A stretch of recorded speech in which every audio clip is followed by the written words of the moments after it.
L'exercice 3 est un exercice de géométrie. On a des professeurs de PS qui proposent un parcours. Et il va falloir calculer un certain nombre de choses sur cette figure.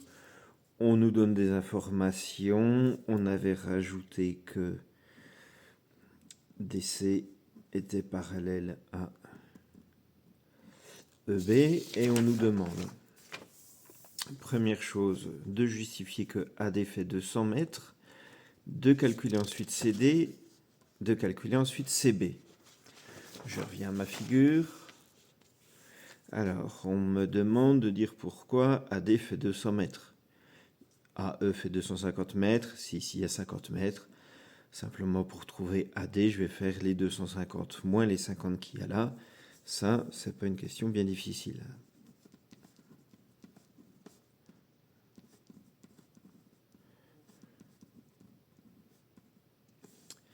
Ça, c'était la première question. On nous demande ensuite de calculer CD. Je peux voir ici un triangle rectangle, ce qui me fait penser à Pythagore. Je peux aussi voir un petit triangle et un grand triangle avec des droites parallèles, ce qui me fait penser à Thalès. Ici, si je reprends ce triangle-là, on vient de voir que AD faisait 200 mètres. J'ai cette longueur-là. Pythagore va me permettre de calculer DC. Et donc, je vais dire que le triangle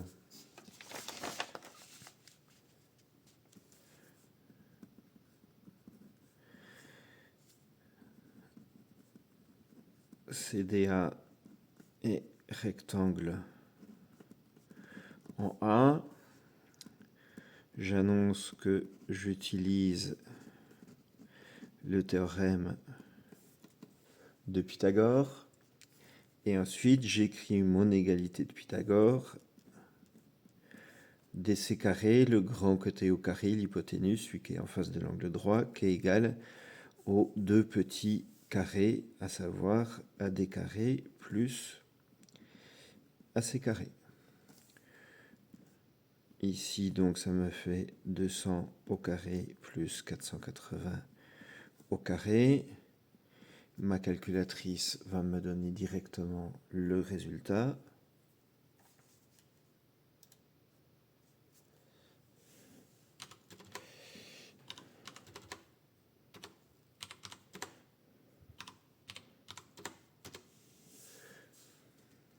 « 270 400. Et donc ça, c'est pour la valeur de DC carré. Et pour DC, je vais faire la racine carrée de 270 400.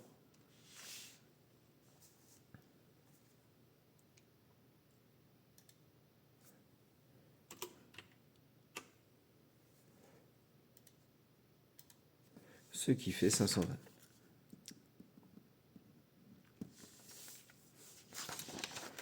Donc ici, j'ai trouvé ma longueur DC. On me demandait en troisième question de trouver la longueur de CB. Je ne connais pas la longueur de AB, donc je ne peux pas dire que c'est AB moins AC, même si ce serait vrai. Je connais pas, je connais cette grande longueur, mais je connais pas EB, donc je peux pas utiliser Pythagore dans le grand triangle ABE. Et donc il me reste uniquement Thalès pour pouvoir travailler. Mais ça tombe bien, je connais des longueurs dans le petit triangle, je vais réussir à calculer des longueurs dans le grand. Pour utiliser Thalès, je vais dire que les droites DC et EB sont parallèles. Je vais ensuite dire quelles sont les droites séquentes, c'est-à-dire BC et ED qui sont séquentes en A. BC et ED sont séquentes en A. J'annonce que j'utilise le théorème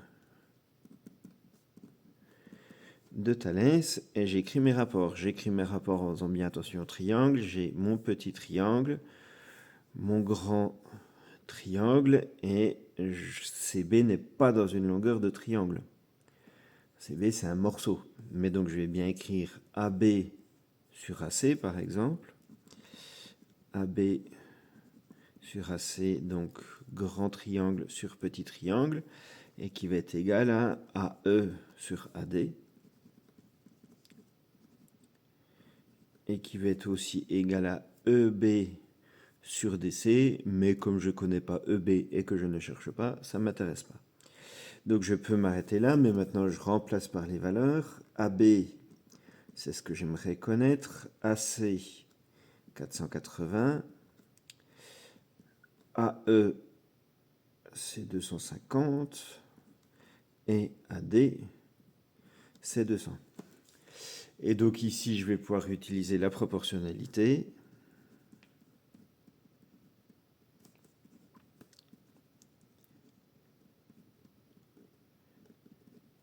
Dit autrement, le pendu en croix, et je vais faire 250 fois 480 divisé par 200. Donc pour AB, 250 fois 480 divisé par 200, et je trouve 600. Et donc comme AB fait 600, pour trouver CB, je peux l'indiquer maintenant sur ma figure, comme AB fait 600, pour trouver CB, je vais simplement faire les 600 moins les 480 qui sont déjà là pour AC, ce qui me fait 120 mètres. Et voilà, j'ai fait toute ma partie géométrie. En deuxième partie de cet exercice, c'était des statistiques. On me donnait les temps réalisés par plusieurs nageurs. On va me demander le temps médian. Pour trouver le temps médian, il faut déjà classer les temps. Ça va me servir aussi pour l'étendue. Donc je vais prendre le temps de réécrire les temps du plus petit au plus grand. Et je le fais en direct, vous voyez. Donc le plus petit, 5,30. Ensuite, j'ai 5,45, 5,49, 5,50. Ensuite, j'ai 6 minutes. Ensuite, 6 minutes 11, 6 minutes 12. Ensuite, j'ai 6 minutes 20 et 6 minutes 40. La médiane, c'est la valeur qui est, on dit souvent, au milieu. C'est celle qui partage en deux groupes de même effectif. Là, j'ai les 4 valeurs plus petites. Ici, j'ai les 4 valeurs plus grandes. Et donc, ma médiane, 6 minutes. L'étendue, la différence entre la plus petite et la plus grande. Donc 6 minutes 40 moins 5 minutes 30, ça fait 1 minute 10 de différence d'écart et donc d'étendue. On me demande est-ce que c'est vrai qu'un tiers des élèves ont un temps supérieur à 6 minutes 11. Alors, temps supérieur à 6 minutes 11, j'en ai 1, 2, 3. J'en ai 3 sur 9 temps au total. Donc j'en ai ici 3 sur 9. 3 sur 9, 3 neuvièmes, c'est la même chose que un tiers. J'ai simplifié par 3. Et donc c'est bien vrai qu'un tiers des élèves ont un temps supérieur à 6 minutes 11. C'est vrai pas parce que j'en ai 3, c'est vrai parce que j'en ai 3 sur 9. Et que 3 neuvièmes, c'est égal à un tiers. On me demande ensuite si un poisson rouge nage à vitesse de 5 km/h, est-ce qu'il nage plus vite ou moins vite que l'élève le plus rapide? Alors déjà, l'élève le plus rapide, on est bien d'accord que c'est celui qui a mis 5 minutes 30. Donc l'élève le plus rapide a mis 5 minutes 30 secondes pour faire 200 mètres. Là, j'ai deux solutions. Soit je regarde le poisson rouge, le temps qu'il va mettre pour faire 200 mètres. Je calcule ça et je vois si c'est plus ou moins que 5 minutes 30. Ou alors je calcule la vitesse du meilleur nageur et je vais la comparer ensuite à la vitesse du poisson. Ici, 5 minutes 30 pour 200 mètres. Si je lui fais faire 5 fois 200 mètres, j'aurais fait 1 km. Donc ici, je peux faire 5 fois 5 minutes 30. 5 fois 5, 25. 5 fois 30 secondes, 2 minutes et demie. Donc là, c'est 27 minutes et 30 secondes pour 1 km. Et là, je vais lui faire 5 km.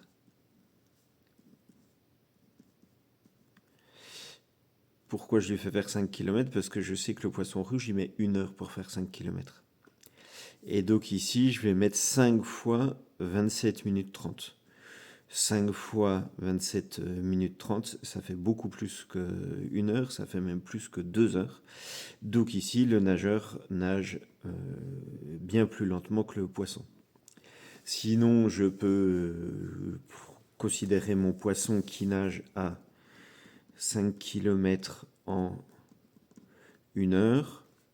Je peux me dire que pour faire 1 km, il met 5 fois moins de temps que 1 heure. 1 heure, c'est 60 minutes, donc 5 fois moins, ça fait 12 minutes. Et ça, c'est pour 1 heure. 12 minutes, c'est pour 1 km. Et moi, je veux pour faire 200 mètres. 1 km, c'est 1000 mètres. 200 mètres, je redivise encore par 5. Et donc, je divise mes 12 minutes par 5. Ça va me faire 2 minutes 4. 2 minutes et quelques secondes. En tout cas, bien inférieur aux 5 minutes 30 du nageur le plus rapide. Donc, une autre façon de voir que le poisson nage beaucoup plus vite.